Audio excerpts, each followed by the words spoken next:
Number one, we're given three separate inequalities. And I know we've already talked back in Standard A in Chapter 1 about how to graph an inequality. But this time, just like in systems of equations, we're going to be graphing multiple inequalities on the same coordinate plane. Whenever you have y equals a number, that indicates that you're going to have a horizontal line going through that number. If you have x equals a number, you're going to have a vertical line going through that number. So y is less than or equal to 5 means that I am going to have a line that goes through 5. And this equal to symbol means it's going to be a solid line. So we'll go to our graph and we will count 1, 2, 3, 4, 5. And that line is going to go right through that little dot I put. So we'll get our straight edge. And we'll draw our solid line directly through that dot.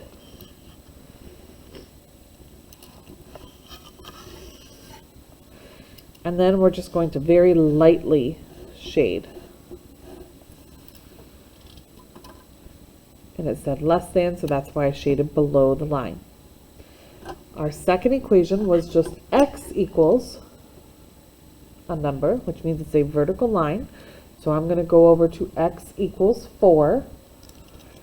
1, 2, 3, 4. And I'm going to have a line that goes straight through that spot. Again, it's an equal to, so my line is going to be solid. So I'll get my straight edge, draw my solid line down through it, and it's less than. Remember, our vertical lines are the only ones where we can't say that greater than is on top of or less than is underneath. We have to actually think where the x is smaller if it's less than, where the x is bigger if it's greater than. So the x's are smaller to the left, but we're not just going to start shading all over the place. We are only going to shade where we previously had shading. So I really recommend colors when we're doing systems. I think it's a lot easier to see where the shading has happened before. So less than means I'm shading on the left, and I only shaded where I already had shading. Our last inequality is that y is greater than or equal to negative x. So we need to identify our slope and our y-intercept. Slope, remember, is the number in front of the x. So in this case, negative 1 over 1 to make it a fraction. And our y-intercept is the number added or subtracted to the x. So 0, 0 in this case. So we'll start at 0, 0, and we'll count our slope. Down 1, right 1, down 1, right 1. Minimum of 3 points, but you can go all the way across if you'd like. Once again, if we look at our inequality, it's a solid line, so we're going to be doing a solid line. Sorry, it's an equal to, so we're going to be doing a solid line all the way across.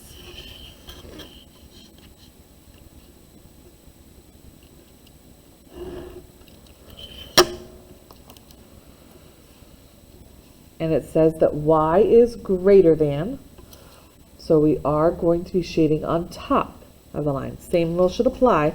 We're only shading where we already have shading. So my solution to this is all of the part where all three of them are shaded. So I like to take my highlighter and shade once again through all three parts.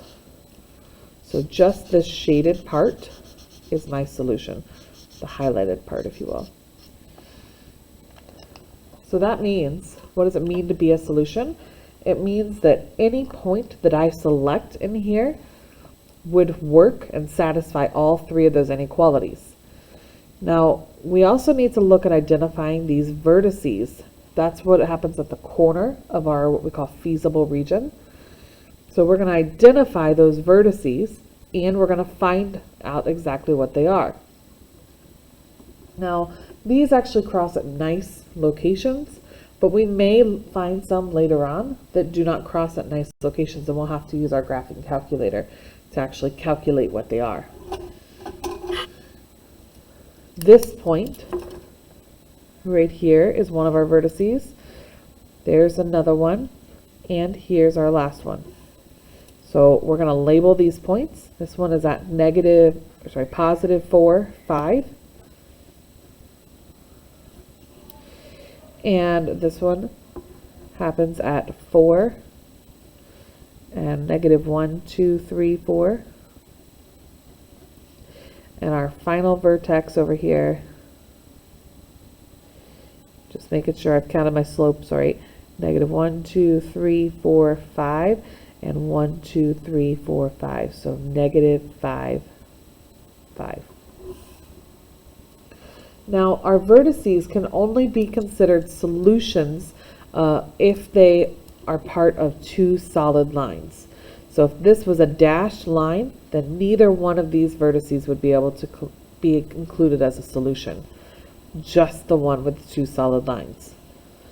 Anything in the shading is automatically a solution, but these boundary lines, we really have to pay attention to whether it's solid or dashed. Number 2. So the first equation is our inequality is already solved for y. We're going to have to do a little work in the second inequality, and then we've got another horizontal line here because I have y and just a number. So we'll go ahead and do the first inequality that's already solved for y. So I have a slope and a y-intercept to help me graph. My slope is negative 3, or negative 3 over 1. And my y-intercept is at 0, 2. So I'm going to plot 0, 2. And I'm going to count down 3, right 1. Down 3, right 1. Once again, we have a solid line because it is equal to. So I'm going to go ahead and draw my solid line, and I'll be shading on top of it because it says y is greater than.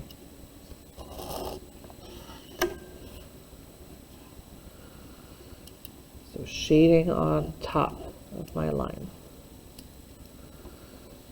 For our second one, we're going to go ahead and solve for y first. So 9x plus 3y less than or equal to 24. We'll need to subtract our 9x from both sides.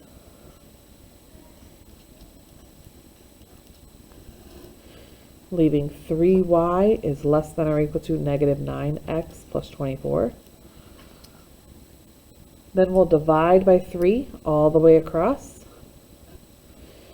Keep in mind that when you are doing inequalities, if you have to divide or multiply by a negative number, you have to switch the inequality symbol, but we didn't have that in this case.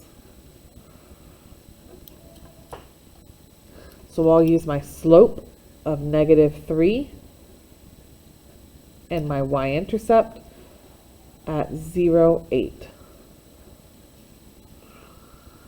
So we'll count up 8 and put our dot. And our slope, we'll count down 3, right 1. Down 3, right 1. Once again, we have an inequality that we use a solid line for because it is equal to. And notice I had the same slope in my first two equations, or inequalities. So that's why I have got parallel lines happening. The shading this time, though, is y is less than, so I'm going to be shading under the line. Again, only shading the part that's already shaded, so just that little in-between part gets shaded. Finally, we have y is greater than or equal to negative 4. Remember, that is a horizontal line going through negative 4. So we'll go ahead and count down 1, 2, 3, 4. And we're going to have a solid line, because it's equal to, once more, going through negative 4.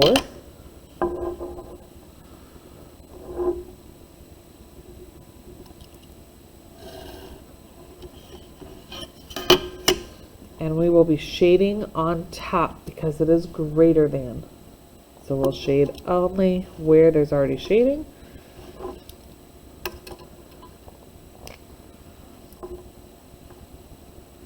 Now in our previous problem, we had a closed feasible region, meaning the shaded part was enclosed on all sides. This one is not closed. It's open and continues to move up forever. We only have two vertices, one right here and one right here. Again, they just happen to cross at exactly nice places, so we don't have to use our calculator to find the intersection. This one crosses at 2 and -4. And this one crosses at 1, 2, 3, 4 and -4.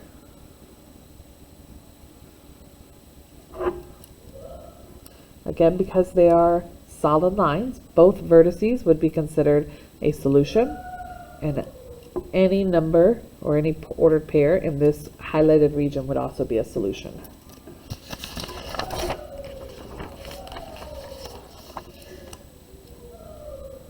All right, next we're given a compound inequality. That would be an and inequality, just like we studied in absolute values.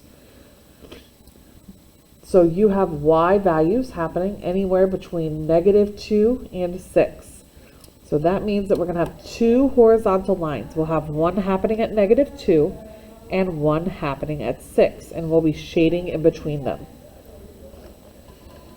So here's our -2. And 1, 2, 3, 4, 5, 6. And again, for some reason I did not pick any that were dashed lines, but if any of these had an equal to that was missing, then we would have to dash those lines instead of making them solid. That would also mean that any vertices that we happen to find, we would not be able to include as solutions. We would still list them, they just wouldn't be considered solutions unless they were part of two solid lines.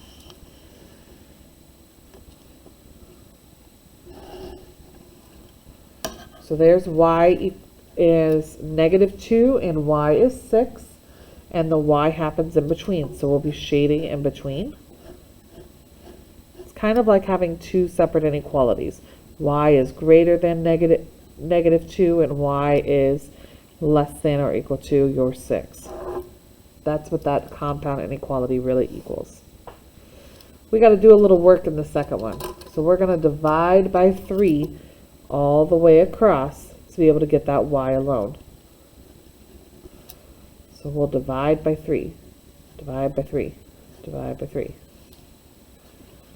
So I have y is less than or equal to 4/3 x plus, and unfortunately 26/3. It's not a nice number.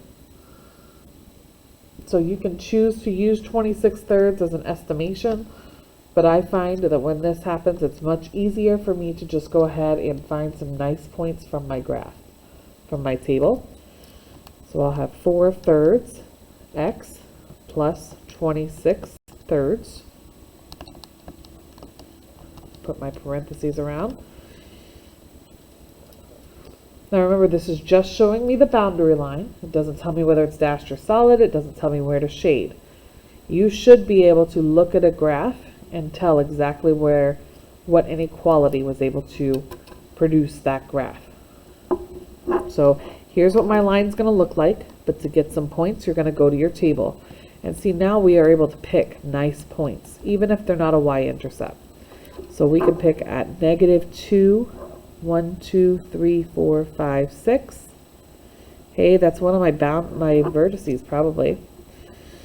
And then we have 1 and 10. 4, 14 is a little off my graph. So to get my third point, I'm going to go a little bit more negative, and I've got -5, 2.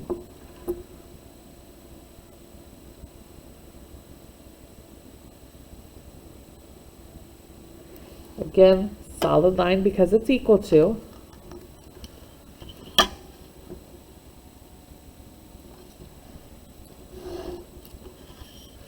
As for shading, y is less than, so we'll be shading under. only where it was already shaded though. My last one has a y-intercept of 2 and a slope of -2. So we'll be moving down to right 1, down to right 1.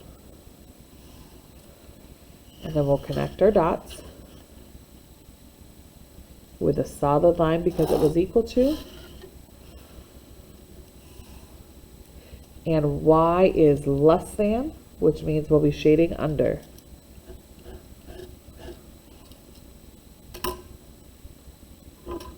So this triangle is my solution set.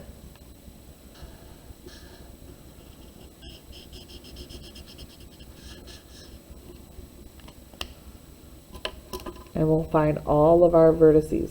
Now let's say, for example, that maybe it didn't cross at a nice spot. Now this one does cross, but let's pretend that it doesn't cross at a nice spot. And I need to know, what is this place where the green and pink line cross?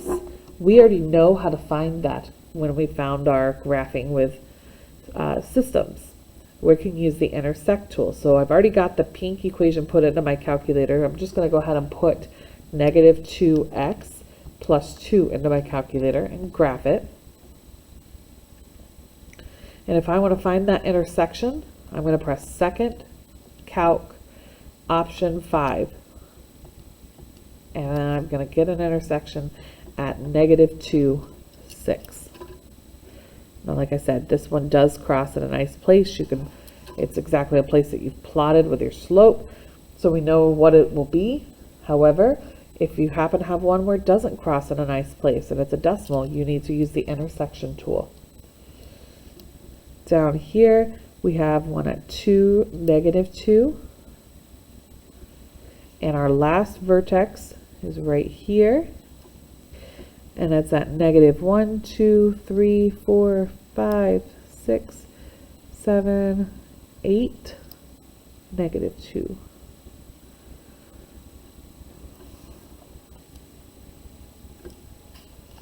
All right, so before we start graphing number 4, I want you to pay attention to what our y-intercept is here. This y-intercept is at -18. So if we're going to make the y-intercept fit on this graph, we are going to need to change what we count by. And we're going to count by 2's. So I have -2, -4, and so on all the way down.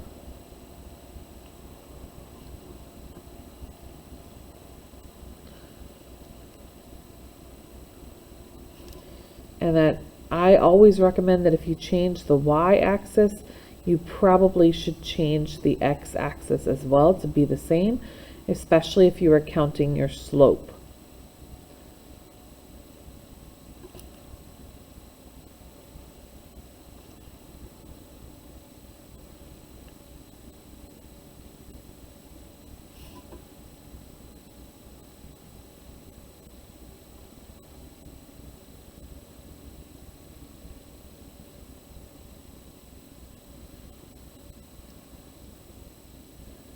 Getting a little tiny. I probably could have labeled every other, but there we are.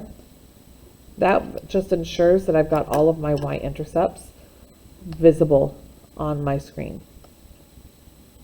So I'm going to go ahead and start with that bottom one, and I'll work my way up, just because that's what I can see on my screen there.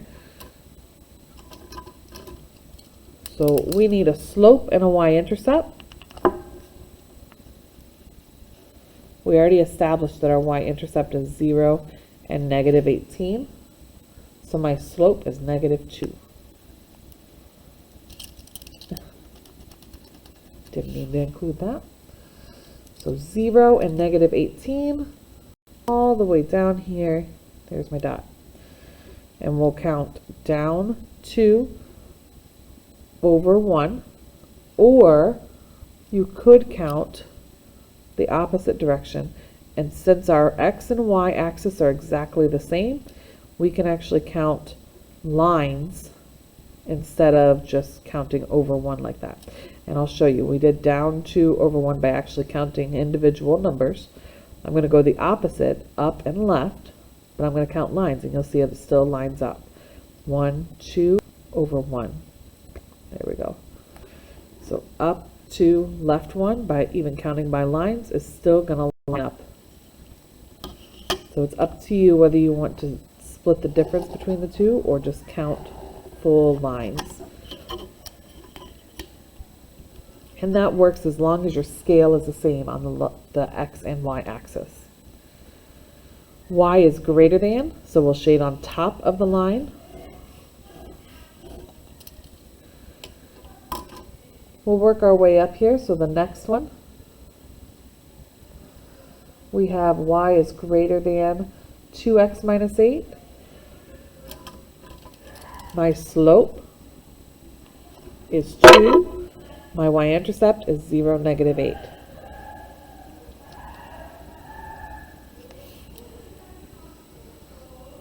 So 0, negative 8. Slope is 2. So I'm going to just count lines. 1, 2, over 1. 1, 2, over 1. You'd get the same thing as if you had counted up to right 1. They still all line up. Solid line because it's equal to. And we're going to shade on top because it is greater than. Only where there's already shading. So our very top equation there, we're going to do our y-intercept and our slope again. So I have a slope of 2. That means I'm going to have a parallel line. And 0, 6 is my slope, or my y-intercept. So we'll go up 6, put our dot, and then up 2 over 1, up 2 over 1. Connect them with a solid line.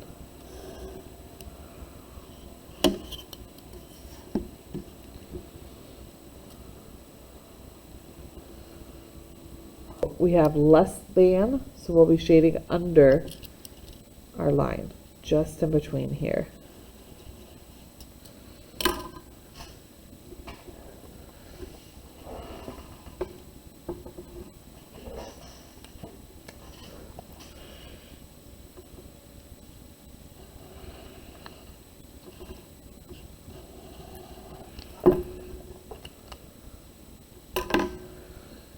Now it's time to find our vertices.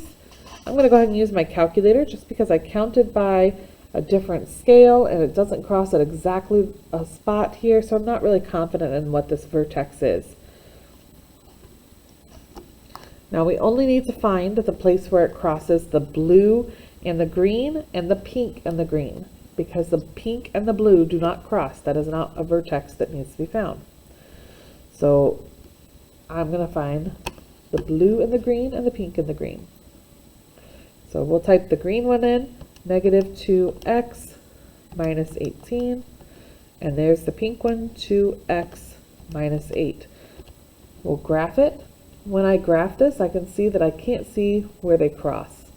So I need to adjust my window from that standard negative 10 to 10 window to something that's going to go a little lower in the y's so that I can see that intersection. Since our paper goes all the way to negative 20, I'm going to go ahead and change my y minimum to negative 20.